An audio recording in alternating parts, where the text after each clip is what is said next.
Assalamualaikum warahmatullahi wabarakatuh. Waalaikumsalam. Alhamdulillahirabbil alamin wa bihi nasta'in wa la umuri biwadin wa salatu wassalamu ala asrofil anbiya'i wa mursalin wa ala alihi wa sahbihi ajma'in. Yang tidak ada nabinya dan umat ini datang dengan sendirinya selesai di zamannya para nabi. Dan umat ini lebih mementingkan duniawi daripada beribadah kepada aku. Dan umat ini berbondong-bondong mencari harta daripada mencari pahala kepada aku. Dan sekarang sudah terbukti, Pak, dan umat itu disebutkan oleh Allah Subhanahu wa taala adalah kita. Dan itu adalah umat akhir zaman. Nah, berapa banyak orang berbondong-bondong mencari dunia tanpa beribadah kepada Allah Subhanahu wa taala. Padahal kata Sayyidina Umar bin Khattab, andaikan ditampakkan depan mata kalian pahala, kalian akan berjalan dengan muka-muka kalian dari depan rumah. Tidak akan kalian ingin mencari dunia. Tapi Allah sangat baik tidak ditampakkan itu. Andaikan Allah tampakkan pahala ini, kalian akan berjalan dengan muka kalian sendiri. Bahkan ada yang berjalan dengan badannya, berusaha mencari pahala sebanyak-banyaknya. Tapi Allah ini sangat baik, Pak, diumpetin pahala nih. Dari kita ini mencari lebih banyak. Karena di akhirat nanti, Pak, tidak ada jaminan kata Allah Subhanahu wa taala.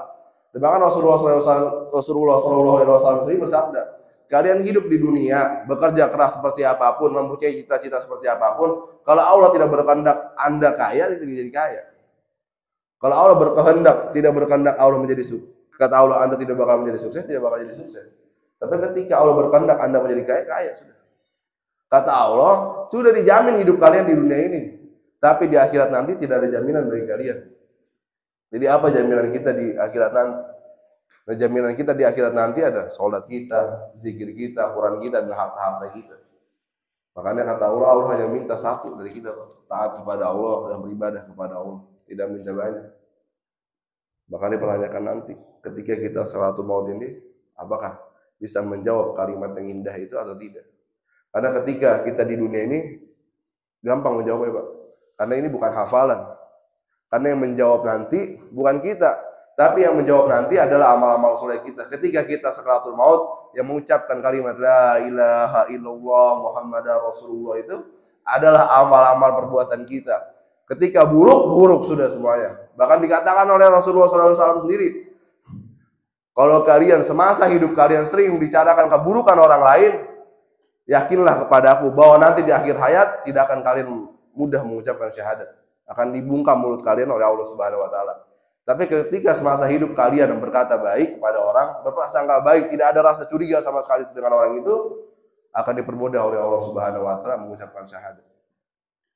Makanya dari sini kita mulai belajar, Pak. Kita ini satu jamaah dari Sulawesi Barat, pengeluaran dari Kebon Jeruk ini belajar bagaimana menyampaikan kalimat-kalimat yang indah ini. Belajar menyampaikan kalimat ke saudara muslim kita, Pak. Setidaknya walaupun sholat kita, doa kita tidak diterima oleh Allah Subhanahu wa taala, setidaknya mereka yang kita ajak ke masjid ini diterima oleh Allah Subhanahu wa taala. Amin. Kita jadi keluar ini, Pak, tidak mengharapkan apa-apa. Yang kita harapkan cuma satu, keridhaan Allah Subhanahu wa taala. Ketika satu keluarga kita paham akan dengan usaha dakwah, Allah akan bantu. Kata Allah, barang siapa yang membantu agamaku akan kubantu mereka. Barang siapa yang membantu agamaku dibantu oleh Allah Subhanahu wa taala. Kata Rasulullah, kalian ini dikeluarkan adalah umat yang terbaik. Bahkan saya pernah, Pak, keluar di Bali, dan di situ saya dapat telepon dari teman saya yang di Jepang. Dan terus kata beliau mengatakan, Anda meminta apa saja kepada kami bikin, kami buat. Anda meminta motor sama saya buat motor. Anda minta mobil sama saya buatin mobil. Apakah kurang baik orang-orang Jepang kepada kita? Tapi tidak sadiskah kalian? Kalian ini begitu pelitnya kalian kepada kami, begitu kedekutnya lah kalau kata. Begitu benar-benar pelit kalian kepada kami. Kalian memiliki kalimat yang indah, tapi kalian tidak ingin menyampaikan kepada kami ini. Bahkan berapa banyak saudara-saudara saya, beliau sendiri mengatakan berapa banyak ibu saya, bahkan kakek-kakek saya yang disiksa oleh para malaikat. Apakah kalian tidak kasihan dengan saya dan saudara-saudara saya yang tidak bisa mengucapkan kalimat yang indah ini? Betapa kejinya kalian sampai lupa kepada saudara sendiri. Ketika saya gerak di Bali itu, Pak, langsung saya tutup teleponnya dan saya berpikir, Pak. Dan ketika itu kita berpikir, betapa tidak sombongnya kita ini menyampaikan kalimat yang indah ini kepada mereka. Dan bahkan mereka di sana itu sangat kasihan, tidak mengenal Allah, tidak tahu Allah ini siapa. Bahkan ketika saya bertemu sama salah satu tunarungu, Ketika saya berbicara kepadanya, beliau berkata, saya tanyakan kepada dia, ada berapakah Allah? Jawabannya cuma satu. Allah itu ada 21. Dan bahkan ibunya mengatakan bahwa Allah itu ada 15. Pada saya tanya, sejak kapan ibu masuk Islam? Sejak saya dilahirkan dari rahim ibu saya sudah Islam. Tapi tidak diajarkan ke ibu tentang agama, tidak ada yang mengajarkan saya tentang agama. Bahkan dari satu keluarganya, keluarga besar tidak ada yang mengajarkan tentang agama. Bagaimana tidak tersiksa batin seseorang ketika melihat saudara muslimnya tidak mengenal Allah dengan baik. Dan situlah mulai terpikir oleh semua orang bahwa kita ini butuh seperti itu. Dan akan nanti dipertanyakan ketika kita di akhirat nanti, apakah kita yang bisu atau mereka yang bisu? Ataukah di akhirat nanti kita yang bisu atau mereka yang lebih bisa bicara? Karena tidak ada hisab bagi mulut mereka, tidak ada hisab bagi telinga mereka. Dan kita ini masih pelit Pak sama orang-orang. Kadang kita ini berdoa untuk diri kita sendiri. Tidak pernah kita mendoakan untuk umat. Bahkan Rasulullah SAW sering menghinakan dirinya, bahkan menghinakan dirinya terus sampai dikata orang gila demi umat. Tidak pernah beliau mengatakan buat saya, buat keluarga saya, buat ibu saya, Halimah, bukan.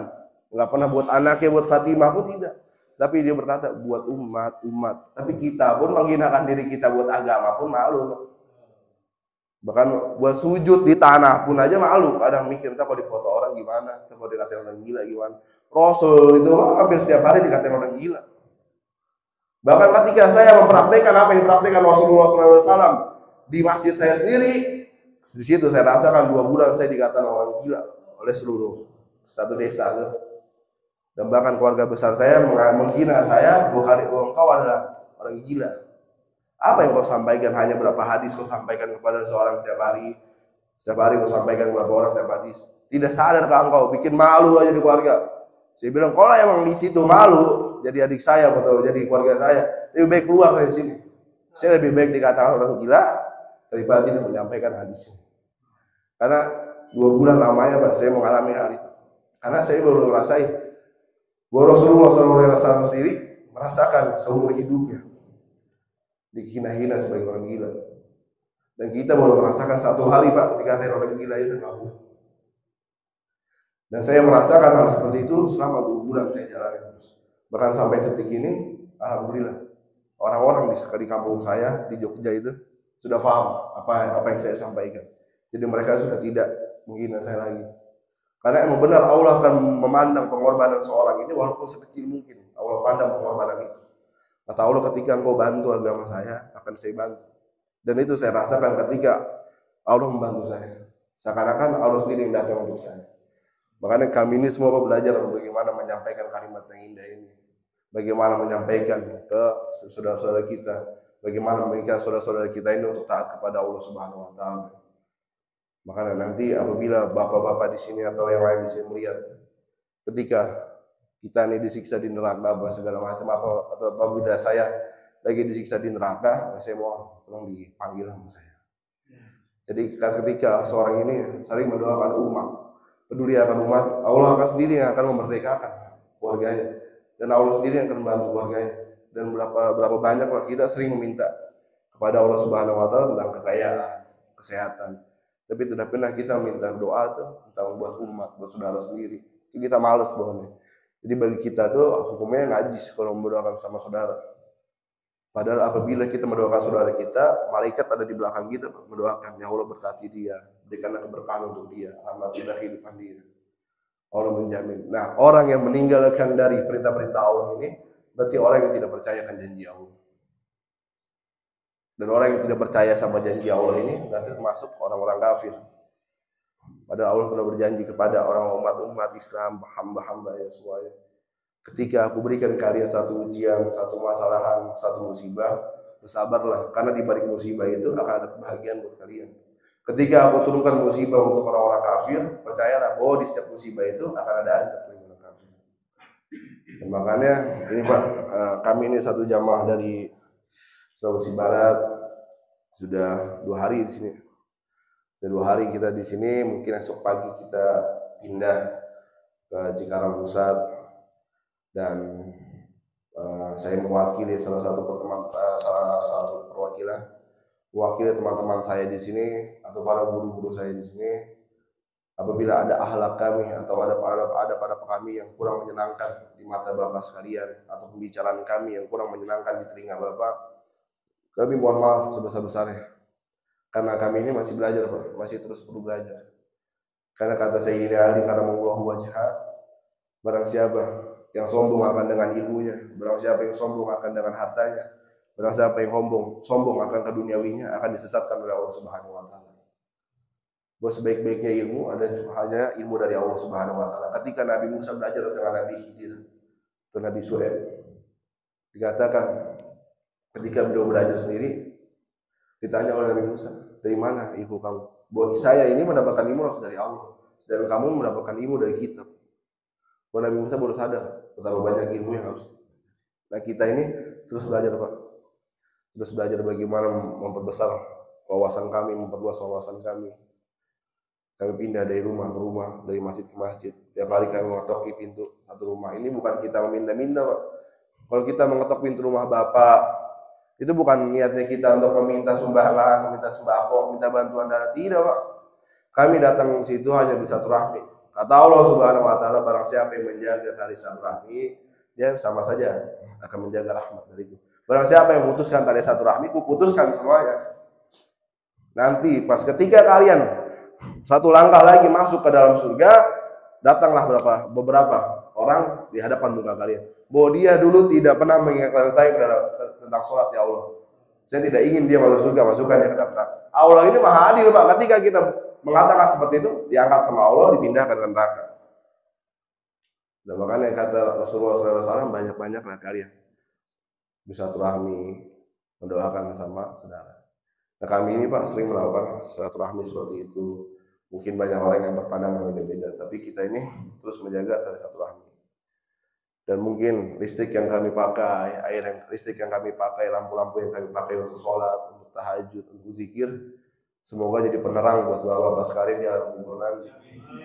Dan semoga air yang kami pakai untuk berwudu, semoga nanti diganti oleh Allah Subhanahu wa taala dengan air Telaga Kausar yang diminumkan kepada kita semua. Dan mungkin hanya itu saja yang bisa saya sampaikan. Karena apabila ada yang salah datangkan dari saya sendiri, dan saya berdoa kepada Allah Subhanahu wa taala semoga Allah mengampuni apa yang saya bicarakan ini. Dan apabila ada yang benarnya datangnya dari Allah Subhanahu wa taala, karena yang paling benar hanya Allah Subhanahu wa taala.